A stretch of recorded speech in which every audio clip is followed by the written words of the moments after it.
गली से बांसुरी की दर्दनाक आवाज सुनते ही उसके दिल में हलचल पैदा हुई। दिमाग में जज्बात की लहरें उठने लगीं और पांव सुनामी की रफ्तार से घर की दहलीज पार करते हुए बांसुरी बजाने वाले के सामने आकर ठहर गए। पीरे दाना एक बड़े पत्थर के ऊपर बैठे आंखें बंद करके पुरसुकून अंदाज से बांसुरी बजा रहा था। उसके कांधे पर एक खूबसूरत कबूतर बैठा था। बांसुरी की उदास सुर नौजवान के दिल में उतर रहे थे। उसे ऐसा महसूस हो रहा था कि जैसे बांसुरी इस शहर बदहवास का मरसिया सुना रही है। बांसुरी की आवाज धीरे धीरे धीमी होने लगी और पीरे दाना ने अपनी रोशन आंखें खोली। नौजवान के कानों में अभी भी बांसुरी की आवाज गूंज रही थी।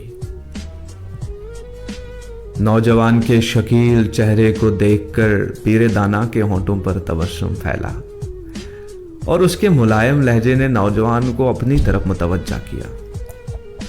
ए खूबरो नौजवान, आपकी जवान सोच किस तूफान में फंस चुकी है जो आंखें बंद करके साहिल की तलाश में सरे गर्दान नजर आ रहे हो? तुम्हारी झील सी आंखों में ये वीरान जजीरा क्यों दिखाई देता है? पीरे दाना के मुलायम लहजे की ठंडक नौजवान के दिल को राहत पहुंचा गई और उसके गुलाबी लहजे से शहद बरी शिकायत तर आई। ए बांसुरी के सुर में इस शहर बदहवास का मरसिया सुनाने वाले पीरे दाना, इस बदहवासी की क्या वजह है? इस किस्म का सवाल पीरे दाना के सामने किसी ने पहली बार रखा। वो इत्मीनान की सांस लेते हुए सोचने लगे कि बरसों से बांसुरी बजाने का नतीजा आज सामने आया। एक सर्द आह लेते हुए वो गोया हुए।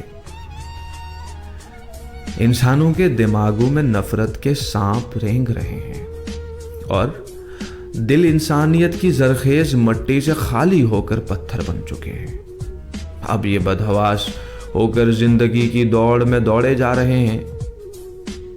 नौजवान ये खौफनाक राज सुनकर पूछ बैठा, शहर की इस बदहवासी का अब क्या इलाज है?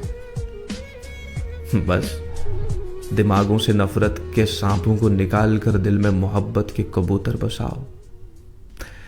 ये कहकर पीरे दाना पत्थर से उठकर बांसुरी बजाते बजाते चल दिया और नौजवान की वीरा आंखें पत्थर के नीचे से सांपों को निकलते हुए देखकर चमक उठी, क्योंकि अब पत्थर के ऊपर सफेद कबूतर बैठा था।